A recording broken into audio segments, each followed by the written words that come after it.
V cook and fashion ಚಾನಲ್ಗೆ ಆತ್ಮೀಯ ಸ್ವಾಗತ. ನಾನಿವತ್ತು ಈ ಕಾಡು ಮಾವು ಏನು ಹೇಳ್ತೀವ ಇದರದ್ದು ಒಂದು ಅಡುಗೆ ಮಾಡೋದನ್ನು ಹೇಳ್ಕೊಡ್ತೀನಿ. ಇದರಲ್ಲಿ ಸಾಸಿವೆ ಮಾಡ್ತೀವಿ, ಕಾಯಿ ರಸ ಮಾಡ್ತೀವಿ, ಹುಳಿ ಮಾಡ್ತೀವಿ, ಏನು ಬೇಕಾದರೂ ಮಾಡ್ಬೋದು.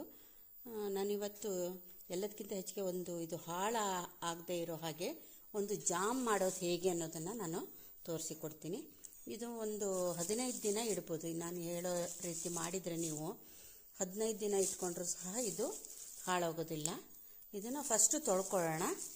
ಇದು ಕಾಡು ಮಾವು ಆಗಿರೋದ್ರಿಂದ ಇದನ್ನು ತೊಳಿಬೇಕು. ಮಣ್ಣಿರುತ್ತೆ, ಅದರೊಳಗೆ ಧೂಳಿನ ಕಣಗಳಿರ್ತವೆ, ಮಣ್ಣಿರುತ್ತೆ. ಹಾಗಾಗಿ ಇದನ್ನು ಫಸ್ಟು ಒಂದು ಪಾತ್ರೆಗೆ ಹಾಕಿ ಈ ಥರ ತೊಳ್ಕೊಳ್ಳೋಣ. ಇದು ತುಂಬ ಸಿಹಿ ಇದೆ. ಮಲೆನಾಡಲ್ಲಿ ಈ ಥರ ಹಣ್ಣುಗಳು ಜಾಸ್ತಿ. ಅದರಲ್ಲೂ ಈ ಸರಿಯಂತೂ ಸಿಕ್ಕಾಪಟ್ಟೆ ಬಂದಿದೆ, ತುಂಬ ಬಿದ್ದಿದ್ದಾವೆ. ಇಲ್ಲಿ ನೋಡಿ, ನಾನು ಇಷ್ಟೇನ ತೊಗೊಂಬಂದಿದ್ದೀನಿ. ರಾಶಿ ಬಿದ್ದಿದೆ. ತೋಟದಲ್ಲಿ ಇದೆ, ಕಾಡಲ್ಲಿದೆ, ಎಲ್ಲ ಕಡೆಯೂ ಬಿದ್ದಿರುತ್ತೆ. ಇದು ತುಂಬ ಸಿಹಿ ಇದೆ. ಹುಳಿ ಇದ್ದರೆ ಸ್ವಲ್ಪ ಜಾಸ್ತಿ ಬೆಲ್ಲ ಹಾಕಬೇಕಾಗತ್ತೆ. ಇದು ತುಂಬ ಸಿಹಿ ಇರೋದ್ರಿಂದ ಇದಕ್ಕೆ ಹೆಚ್ಚಿಗೆ ಬೆಲ್ಲ ಬೇಕಾಗೋದಿಲ್ಲ. ನೋಡಿ, ನಾನು ಇವತ್ತು ಇದ್ರದ್ದೊಂದು ಜಾಮ್ ಮಾಡೋದು ಹೇಗೆ ಅನ್ನೋದನ್ನು ತೋರಿಸಿಕೊಡ್ತೀನಿ. 15 ದಿನ ಕೆಡದೆ ಚೆನ್ನಾಗಿಟ್ಕೊಂಡು ತಿನ್ಬೋದು ಇದನ್ನು ತಿಂಡಿ ಜೊತೆಗೆ. ಅದು ಮಾಡೋದು ಹೇಗೆ ಅಂತ ನಾನು ನಿಮಗೆ ತೋರಿಸಿಕೊಡ್ತೀನಿ, ಬನ್ನಿ.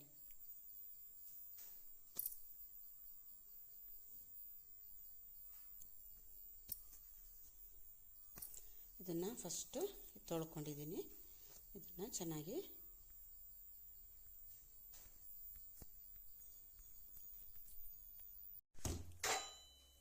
ನೋಡಿ, ಇದನ್ನು ಈ ಥರ ಹಣ್ಣನ್ನು ಬಿಡಿಸಿ ಇಟ್ಕೊಂಡಿದ್ದೀನಿ. ಕಾಣಿಸ್ತಾ ಇರ್ಬೋದು, ಇದೆ ಎಲ್ಲ ಬಿಡಿಸಿ ಇಟ್ಕೊಂಡಿದ್ದೀನಿ. ಈಗ ಒಲೆ ಹಚ್ಚಿ ಈ ಹಣ್ಣನ್ನು ಒಲೆ ಮೇಲೆ ಇಡ್ತೀನಿ ಒಂದು ಪಾತ್ರೆಯಲ್ಲಿ. ಈ ಪಾತ್ರೆ ಒಂದು ಸ್ವಲ್ಪ ದಪ್ಪ ಇರಬೇಕು, ಯಾಕೆಂದರೆ ಒಲೆ ಮೇಲೆ ಇಡೋದ್ರಿಂದ ಅದು ಕುದಿ ಬರೋದ್ರಿಂದ ತೆಳು ಪಾತ್ರೆ ಆದರೆ ಒಳಗಡೆ ಕರಟಿ ಹೋಗುತ್ತೆ. ಅದಕ್ಕೋಸ್ಕರನೇ ಸ್ವಲ್ಪ ದಪ್ಪ ಪಾತ್ರೆ ನೋಡಿ ಇಟ್ಕೊಬೇಕು. ಆನಂತರ ಇದು ಸಿಪ್ಪೆ ನೋಡಿ, ಸಿಪ್ಪೆ ಬಿಡಿಸಿ ಇಟ್ಕೊಂಡಿದ್ದೆ ಅಲ್ವಾ, ಆವಾಗ ಅದನ್ನು ಒಂದು ಸರಿ ಕಿವುಚ್ ಹಾಕ್ತೀನಿ. ಯಾಕೆಂದರೆ ಅದು ಪರಿಮಳ ಇರುತ್ತೆ. ಆಮೇಲೆ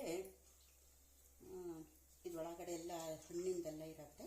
ಅದಕ್ಕೋಸ್ಕರನೇ ಇದನ್ನೊಂದು ಸರಿ ತೆಗೆದು, ಈ ರಸನೇ ತೆಗೆದು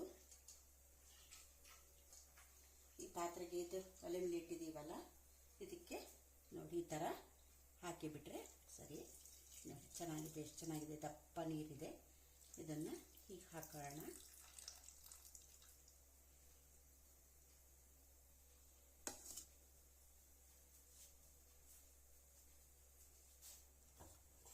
ಆಮೇಲೆ ನೋಡಿ, ಇಲ್ಲಿ ಬೆಲ್ಲ ಇಟ್ಕೊಂಡಿದ್ದೀನಿ ನಾನು.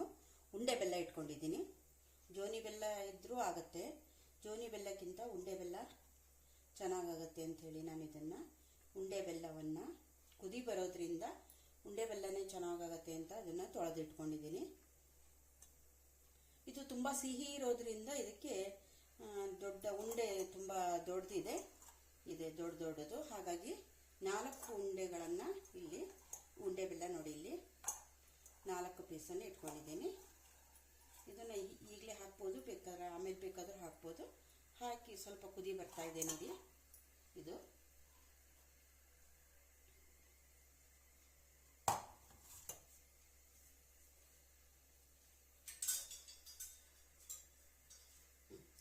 ಇದನ್ನು ಸ್ವಲ್ಪ ಒಂದ್ಸರಿ ಸೌಟ್ ಹಾಕಿ ಈ ಥರ ಮಚ್ಚಬೇಕು.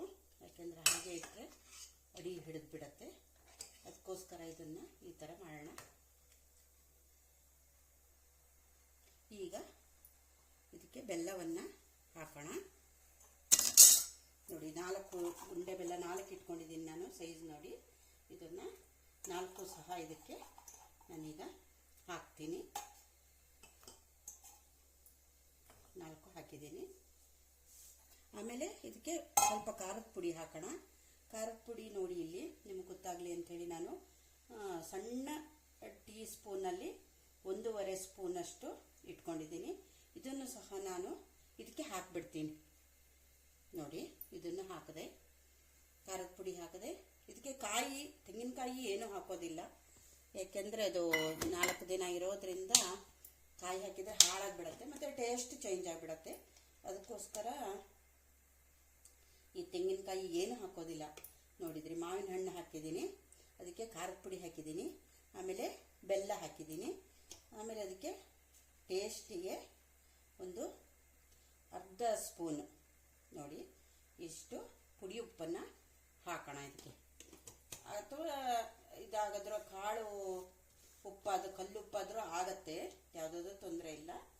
ಅದು ಹೇಗೋ ಕುದಿ ಬರೋದ್ರಿಂದ ಸರಿಯಾಗತ್ತೆ. ಇದನ್ನು ಇನ್ನೊಂದು ಸರಿ ಈ ಥರ ಅದಸೋಣ.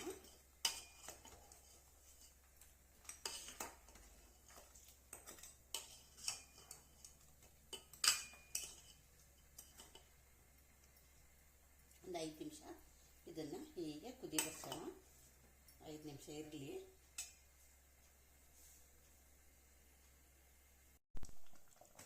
ನೋಡಿ, ಕುದಿ ಬರ್ತಾ ಇದೆ, ಕಾಣ್ತಾ ಇರ್ಬೋದು. ಒಂದ್ಸರಿ ನೋಡಿ, ಚೆನ್ನಾಗಿ ಕುದೀತಾ ಇದೆ.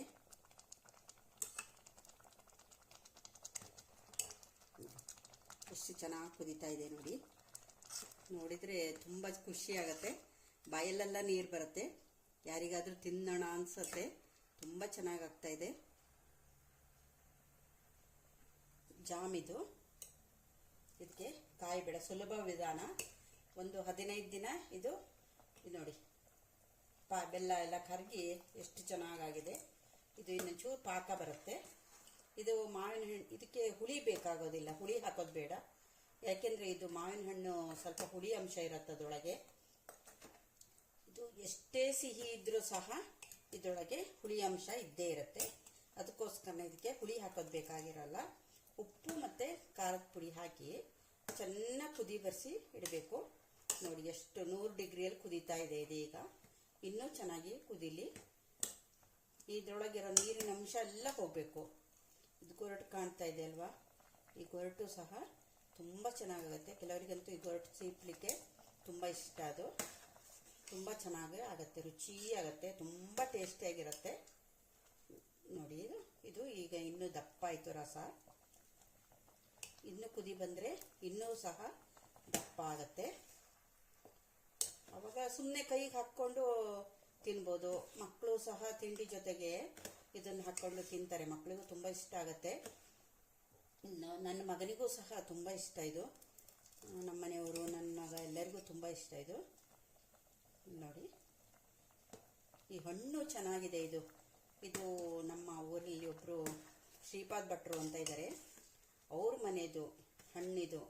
ಅವ್ರ ಮನೆ ಹಣ್ಣು ತುಂಬ ಸಿಹಿ ಇದೆ. ಇದು ತೋಟದಲ್ಲಿ ಬೀಳತ್ತೆ. ನೋಡಿ ಭಾರತಿಯಕ್ಕ, ನೀವು ಮಾಡಿ ಇದೇ ಥರ ಒಂದು 15 ದಿನ ಇಟ್ಕೊಳ್ಳಿ. ಮಾಡಿ ಒಂದು ಡಬ್ಬಿಗೆ ಹಾಕಿ ಇಟ್ಬಿಟ್ರೆ ಇರುತ್ತೆ.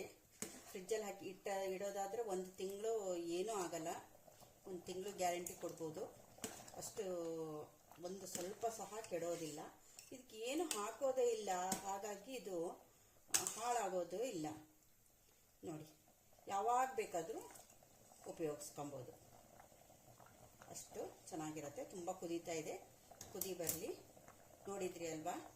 ನೀವು ಇನ್ನಷ್ಟು ಮತ್ತಷ್ಟು ಅಡುಗೆಗಳನ್ನು ನೋಡಬೇಕು, ಕಲ್ತ್ಕೊಬೇಕು ಅಂದರೆ ನನ್ನ ಯೂಟ್ಯೂಬ್ ಚಾನಲ್ ಸಬ್ಸ್ಕ್ರೈಬರ್ ಆಗಿ ವಿ ಕುಕ್ ಆ್ಯಂಡ್ ಫ್ಯಾಷನ್ ನೋಡ್ತಾ ಇರಿ. ಇನ್ನಷ್ಟು ಕಲ್ತ್ಕೊಳ್ಳಿ. Thank you. ಒಂದ್ಸಲಿ ನೋಡಿ ಹೇಗಾಗಿದೆ ಅಂತ. ಇದೆ, ತುಂಬ ಕುದಿ ಚೆನ್ನಾಗಾಗಿದೆ. ರಸನೂ ಸಹ ಇಷ್ಟು ದಪ್ಪ ಆಗಿದೆ ನೋಡಿ. ಇದನ್ನು ಡಬ್ಬಿಗೆ ಹಾಕಿ ಇಟ್ಕೊಂಡ್ಬಿಡ್ಬೋದು, ಏನೂ ಆಗೋಲ್ಲ, ಸ್ವಲ್ಪ ಸಹ ಹಾಳಾಗೋದಿಲ್ಲ. ಯಾವಾಗ ಬೇಕಾ ಆವಾಗ ಉಪಯೋಗಿಸ್ಕೊಬೋದು. ಊಟಕ್ಕೂ ತಿಂಡಿಗೂ ಎಲ್ಲದಕ್ಕೂ ಸಹ ತುಂಬ ಚೆನ್ನಾಗಾಗತ್ತೆ. ತಿಂಡಿಗೂ ಹಾಕ್ಕೊಬೋದು, ಮಕ್ಕಳಿಗೂ ಹಾಕ್ಕೊಡ್ಬೋದು, ನೀವು ಹಾಕ್ಕೊಬೋದು, ಏನೂ ತೊಂದರೆ ಇಲ್ಲ. ನೋಡಿ, ಮತ್ತು ಇದೊಂದು ಅಂದರೆ ಇದಕ್ಕೆ ಒಗ್ಗರಣೆ ಹಾಕಕ್ಕೆ ಹೋಗಬೇಡಿ. ಯಾಕೆಂದರೆ ಎಣ್ಣೆ ಅಂಶ ಇರೋದ್ರಿಂದ ಅದು ಹಾಳಾಗತ್ತೆ. ಒಗ್ಗರಣೆ ಏನೂ ಬೇಡ. ಹಾಗೆಯೇ ಇದನ್ನು ಡಬ್ಬಿಗೆ ಹಾಕಿ ಇಟ್ಕೊಳ್ಳಿ, ಯಾವಾಗ ಬೇಕು ಆವಾಗ ಉಪಯೋಗಿಸ್ಕೊಳ್ಳಿ. ಮತ್ತೊಮ್ಮೆ ನಿಮಗೆಲ್ರಿಗೂ ಸಹ ಧನ್ಯವಾದಗಳು. ನೋಡಿ ಕಲ್ತ್ಕೊಳ್ಳಿ.